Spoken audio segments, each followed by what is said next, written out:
अस्सलामुअलैकुम फ्रेंड्स। तो आज फिर हम हाजिर हैं एक नई वीडियो एक नए टॉपिक के साथ। तो दोस्तों, आज का जो हमारा टॉपिक है वो है अफेक्टिव कॉन्फ्लिक्ट मैनेजमेंट। आज की वीडियो में हम आपको बताएंगे 5 ऐसी टिप्स जिससे आप अपने किसी भी कॉन्फ्लिक्ट को, किसी भी तनाज़ा को बहुत अच्छे से मैनेज कर सकते हैं, सॉल्व कर सकते हैं। बल्कि ना सिर्फ उसको सॉल्व कर सकते हैं बल्कि आप उसको बहुत अच्छे तरीके से पॉजिटिव वे में, प्रोडक्टिव वे में अपने लिए फ़ायदेमंद बना सकते हैं। तो उससे पहले अगर आपने हमारा चैनल सब्सक्राइब नहीं किया तो वो कर लीजिए और बेल आइकॉन पे लाजमी क्लिक कीजिए ताकि आप हमसे जुड़े रहें लेटेस्ट अपडेट्स के लिए।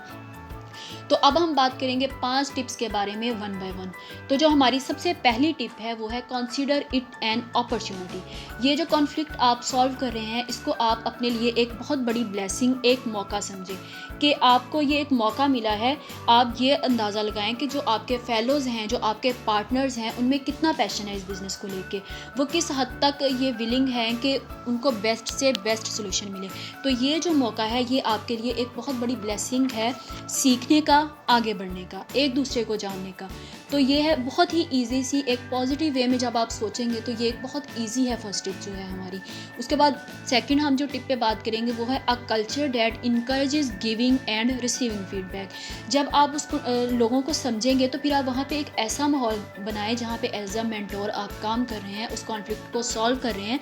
एक फ्रेंडली इन्वायरमेंट, एक दोस्ताना सा माहौल बनाएं जहाँ पे लोग ईजीली आज़ादी के साथ अपनी इजहार राय कर सकें।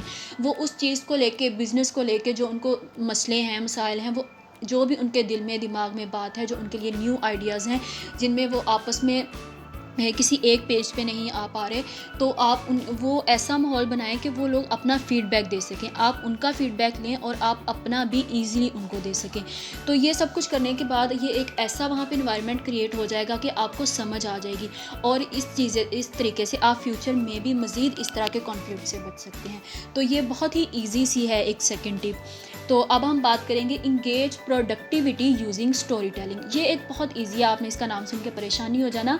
तो ये किसी भी किस्म की, जब आप कॉन्फ्रोंटेशन से पहले ये सोचें कि हो सकता है कि दूसरा इंसान सही हो शुरू से ही।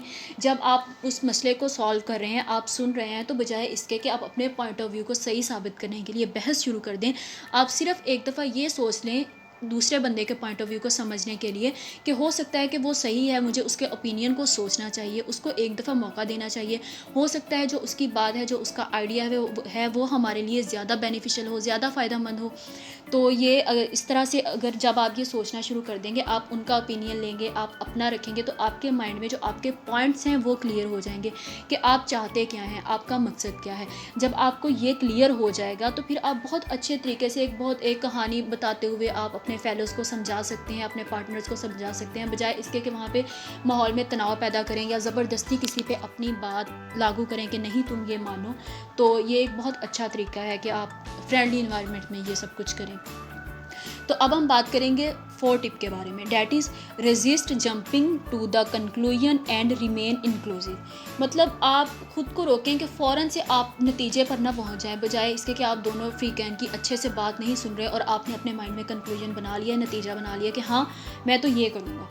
सबसे पहले आप ये सोचें कि वहाँ पे बहुत ज़्यादा प्रॉब्लम्स पैदा करने वाले जो रवैया है उससे बचें और दोनों पार्टीज़ को ध्यान से सुनें, फ़ौरन से नतीजे पर ना पहुँचें पहले। और वहाँ पे जब आप सुन रहे हैं तो एक जो मुनसिफाना रवैये से कि आपको फ़ैसला करना है, आप पहले से अपने माइंड में ये नहीं लेके बैठे कि कौन सही है और कौन गलत है।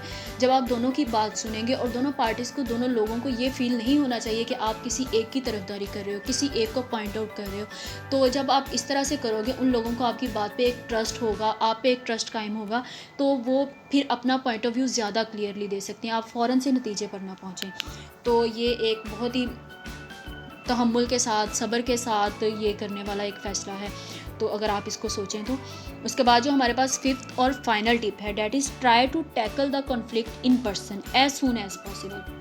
सबसे पहले आप ये कोशिश करें कि आप इस तनाज़ा की जड़ तक पहुंच सकें जितनी जल्दी मुमकिन हो सके, इससे पहले कि ये मामला बहुत ज़्यादा फैल जाए और ये प्रॉब्लम आपके लिए सॉल्व करना मुश्किल हो जाए। और इसके अलावा हम आपको ये भी एक मशवरा दिया जाता है कि आप खुद जाके मिले लोगों से, बजाय इसके कि आप कोई return communication like through notice या मैसेजेस के थ्रू आप इस मसले को सॉल्व करने जा रहे हैं। तो इससे बेहतर ये है कि आप जाके 1 to 1 मिलें, फ़ेस टू फेस बैठ के लोगों से बात करें और किसी भी जो मौसर तरीका है तनाज़ा को सॉल्व करने का, मैनेज करने का, उसके लिए सबसे ज़्यादा ज़रूरी है कि आपको बर वक्त आगाही हो, आपकी मुकम्मल तवज्जो बहुत ज़्यादा ज़रूरी है उस मसले को सॉल्व करने के लिए। तो आप इजीली उसको सॉल्व कर सकते हैं जब उसको आप अपना प्रॉपर टाइम दे रहे हैं। तो दोस्तों ये थी कुछ आसान सी 5 टिप, अगर आप उसको फॉलो करें तो ये आपके लिए बहुत ज़्यादा फ़ायदेमंद हो सकती है। होप्स हो कि ये जो 5 मिनट आपने यहाँ पे लगाए हैं ये आपके काम आए। तो जुड़े रहिए हमसे इसी तरह की मज़ीद लेटेस्ट अपडेट के लिए। और एंड पे आपसे सिर्फ एक ही गुजारिश है कि अगर आपको वीडियो अच्छी लगी है तो लाइक, कमेंट और शेयर कीजिए, क्योंकि इससे आपका कुछ नहीं जाएगा, सिर्फ हमारी हौसला अफजाई होगी। अपना और अपनों का ख्याल रखें। अल्लाह हाफिज़।